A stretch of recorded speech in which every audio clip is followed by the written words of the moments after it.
Okay, तो welcome back guys.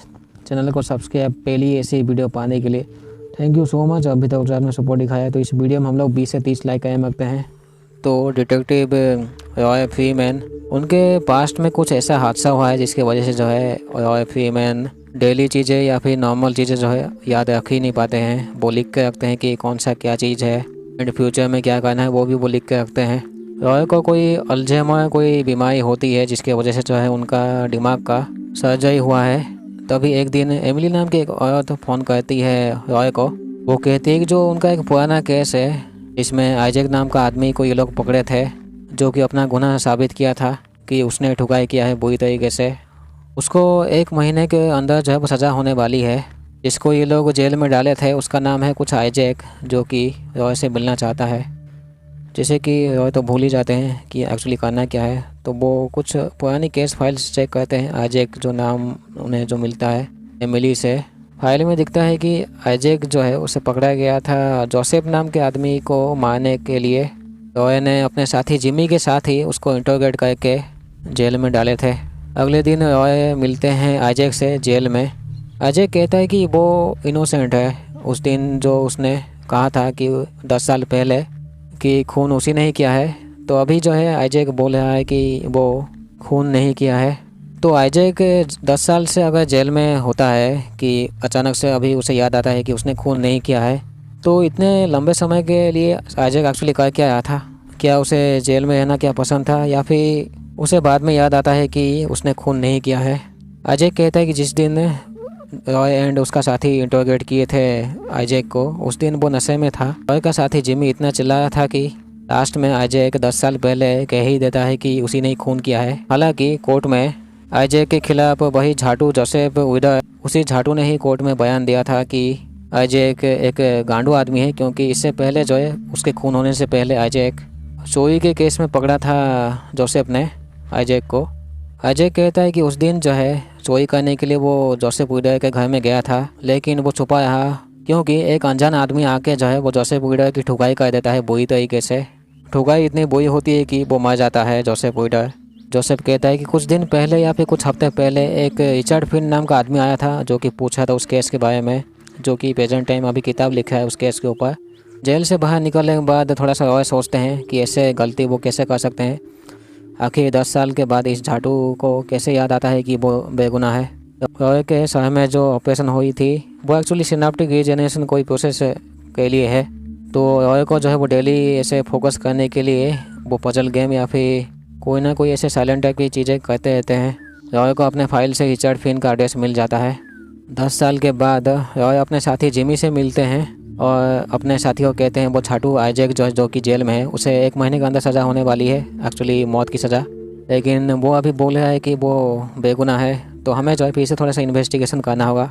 जब investigation हुआ था तो रिचर्ड फिन के फिंगरप्रिंट जो है जोसेफ विडर के घर में मिला था, लेकिन जब उससे पूछताछ किया गया था तो वो झाटू मना कर दिया था। अगले दिन रॉय को पता लगता है कि वो रिचर्ड फिन जो है प्रेजेंट टाइम में मर चुका है। मरने का कारण इनको पता लगता है कि वो ओवरडोज हो गया था कोई ड्रग्स लेने की वजह से। रॉय को लगता है कि ये झाटू जो है वो क्राइम सीन में था 10 साल पहले। जैसे कि रिचर्ड फिन अभी मर चुका है, तो उसका भाई जो है रॉय को वो उसकी लास्ट किताब देते हैं जो उसने लास्ट में लिखा था। जब रॉय पूछते हैं उसके भाई से कि वो झाटू क्या ड्रग इस्तेमाल करता था रिचर्ड फिन, तो उसका भाई कहता है कि वो बिल्कुल भी ऐसा ड्रग इस्तेमाल नहीं करता था, लेकिन पिछले 2 साल से जो है वो काफ़ी डरा हुआ था एंड काफ़ी अजीब तरीके से बिहेव कर रहा था, जैसे कि उसके पीछे कोई है या फिर किसी अनजान इंसान से वो डर रहा था। घर में पहुँच कर रॉय रिचर्ड का किताब पढ़ते हैं। उसके कहानी में जो है तो लॉया नाम की एक लड़की रिचर्ड फिन से मिलती है एक पार्टी में। लॉया किसी साइकोलॉजी डिपार्टमेंट में काम करती है, लेकिन वो प्रोफेसर की असिस्टेंट कुछ होती है, प्रोफेसर जोसेफ विडर। लॉया रिचर्ड को कहती है कि वो दोनों जो है कोई प्रोजेक्ट के ऊपर काम कर रहे होते हैं जिसका नाम है ममोई कुछ रिकॉन्सिलिएशन। दोनों झाटू 5 दिन भी ठीक से नहीं मिले हुए थे, टपाटप करते हैं। लॉया एक दिन मिलवाती है प्रोफेसर से रिचर्ड को। प्रोफेसर जोसेफ उसे पूछते हैं रिचर्ड से कि उसका कोई ऐसा पास्ट है जो कि उसे हमेशा याद आती रहती है। तो रिचर्ड फिन को एक चीज़ हमेशा याद आती रहती है कि उसकी माँ जो है मर चुकी है। प्रोफेसर जोसेफ कहते हैं कि इस चीज़ को चाहे तो वो भूल सकता है, बस छोटे मोटे सेशन के जरिए। अभी के लिए जो है रिचर्ड फिन काम करता है प्रोफेसर जोसेफ के लिए। प्रोफेसर के बहुत सारे ऐसे किताब होते हैं, तो उन किताबों के ऊपर ही वो काम करता है। एक दिन में भी वो सुनता है रिचर्ड प्रोफेसर एंड लॉयर जब टपाटप गए होते हैं एक रूम के अंदर। हालांकि वो देखने की कोशिश नहीं करता है। जब रिचर्ड एक दिन बैठा हुआ था चुपचाप, तो प्रोफेसर झाटू आके कहता है कि वो लॉयर से मिलना बंद कर दे, जैसे कि उसकी वो पत्नी है। अगले दिन जो है लॉयर कहीं जा चुकी थी या फिर गायब हो चुकी थी एंड प्रोफेसर जॉर्ज है वो मर चुका होता है। जैसे कि प्रोफेसर का किताब होता है, लेकिन उसमें जो है प्रोफेसर का नाम होता है, तो लॉयर को अच्छा नहीं लगता है। उसके हिसाब से वो उसका किताब है। इस बात से हमेशा लॉयर जो है परेशान रहती है। जैसे तैसे एक किताब जो है वो पब्लिश हो जाती है। प्रोफेसर जो के मरने के बाद जो है जो भी उससे जुड़े हुए थे लोग, वो अचानक से गायब हो जाते हैं या फिर अंडरग्राउंड हो जाते हैं। लॉयर को हेलुसिनेशन हो जाती है, जैसे कि वो लॉयर से मिले थे बार में। बीच बीच में लॉयर जो है डॉक्टर से मिलते रहते हैं, उनका वो दिमाग का इलाज के बारे में ऐसे पूछताछ करने के लिए। तो वो कहते हैं कि ये ऐसे रिकॉल है, होता रहता है, ऐसे नॉर्मल चीज़ें, पास्ट में कुछ चीज़ें याद आती रहती है बीच बीच में। लॉयर मिलते हैं रिचर्ड फिन की एक्स वाइफ से।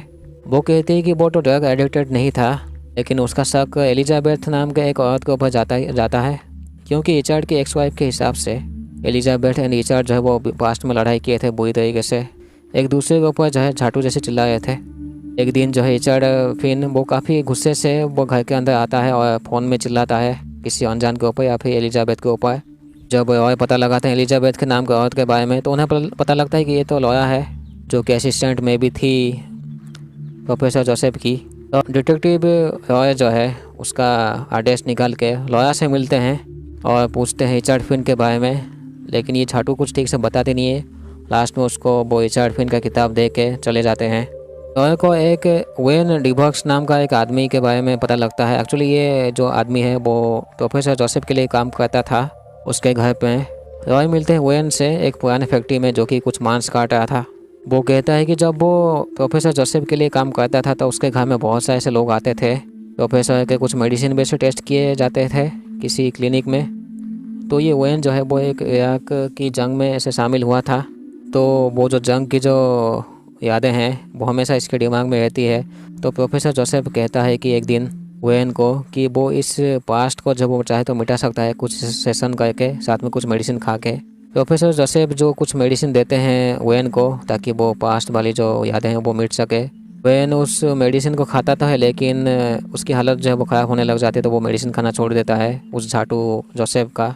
वेन कहता है कि प्रोफेसर जोसेफ जो है एक आंडीबाज आदमी भी होता है, क्योंकि उसके घर में जो भी ऐसे औरतें आती थी वो उसके साथ वो टपाटप करता था साला। उसके घर में जो है बहुत से ऐसे औरतों के वीडियो टेप भी है। वेन सुना था कि जो लॉयर एंड रिचर्ड फिन जो है वो एक दूसरे के साथ काफ़ी लड़ाई कर रहे थे। वेन ये भी कहता है कि एक बारटेंडर थी जिसका नाम है डियाना, वो भी उस झाटू प्रोफेसर के घर में जाती थी।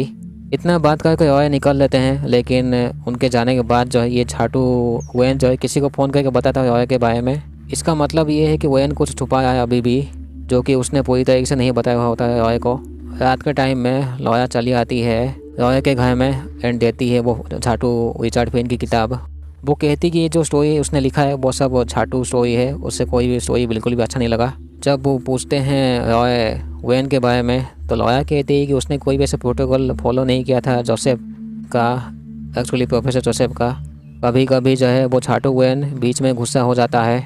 जब रॉय के घर में खाना ख़त्म हो जाता है तो वो बाहर जाते हैं थोड़ा सा खाना खरीदने के लिए, लेकिन रॉय के पीछे जो है एक कार चली आती है, जिसके वजह से जो है वो जैसे तैसे अलर्ट होकर वो उसके ऊपर गोली चलाते हैं, लेकिन उस कार का एक्सीडेंट हो जाता है। जब उस कार के अंदर वो चेक करते हैं तो वो वेन मिलता है, जो कि अभी मर चुका होता है। रॉय का साथी जिमी वो कहता है कि वो कोई ऐसे केमिकल उसके गाड़ी में मिला था जो कि उसने इस्तेमाल किया था रिचर्ड फिन को मारने के लिए। अभी रॉय पूछते हैं कि जो प्रोफेसर जोसेफ के केस में जो है उनका कोई सिग्नेचर है ही नहीं, बस जिमी का ही है, ऐसा क्यों? जब वो पूछते हैं जिमी से तो वो जिमी गुस्सा होकर चला जाता है। इसका मतलब ये है कि उस केस को बस जिमी ने ही हैंडल किया था, जबकि ये दोनों इंटरोगेट किए थे इस आइजैक को। अभी जो है रॉय डियाना को ढूंढने में लगे हुए होते हैं, तो एक आदमी से जब पूछते हैं उस बार में जाके, वो कहता है कि वो 5 साल पहले जो है मर चुकी है। अभी सुजैन ने फ़ोन करती है रॉय को बात करने के लिए। जब रॉय मिलते हैं सुजैन से तो वो कहती है कि लॉयर का जो किताब है वो एक्चुअली लॉयर का किताब होता नहीं है, उसने उस जोसेफ से चुराया था, एक्चुअली चुराई थी, लेकिन उसका बुक जो है अभी पब्लिश हो चुका होता है, तो लॉयर के खिलाफ कोई बोलने वाला होता नहीं है, क्योंकि रिचर्ड फिन एंड जोसेफ जो है वो मर चुके होते हैं प्रेजेंट टाइम में। तो इस किताब का जो क्रेडिट है वो लॉयर को ही जाता है। रॉय को कुछ समझ नहीं आता है। वो उस जगह में जाते हैं जहाँ पे ये सब ऐसे स्टार्ट हुआ था, यानी कि जोसेफ के घर में 10 साल पहले जो है यहाँ पे जो क्राइम हुआ था, यानी कि जोसेफ की ठुकाई हुई थी, उसमें वो बैट बॉल जो है वो मिसिंग होता है, जिसको कि हम लोग मर्डर वेपन कहते हैं। जोसेफ के बगीचे में रॉय खुदाई करते हैं। खुदाई करने से जो है उनको एक बैट बॉल बेस मिलता है, जिससे जोसेफ को पीटा गया था। लेकिन 10 मीटर की दूरी में जो है लॉया एंड जिमी खड़े होते हैं और कहते हैं कि उस बैट को वापस रखने के लिए। तो ये तीनों लोग अंदर जाकर थोड़ा सा बात करते हैं। तो जिमी कहता है कि उसकी पत्नी बीमार थी, जिसकी वजह से जो उसके पैसे की दिक्कत थी। तो एक दिन जो है लॉया ने उसकी मदद किया था, पैसा दिया था जिमी को। तो रॉय को लगता है कि झाटू लॉया ने पैसे की मदद की थी जिमी को, जिसकी वजह से जो मैं भी उसने जोसेफ को मार दिया था बुरी तरीके से, ताकि वो अपने किताब को पब्लिश कर सके।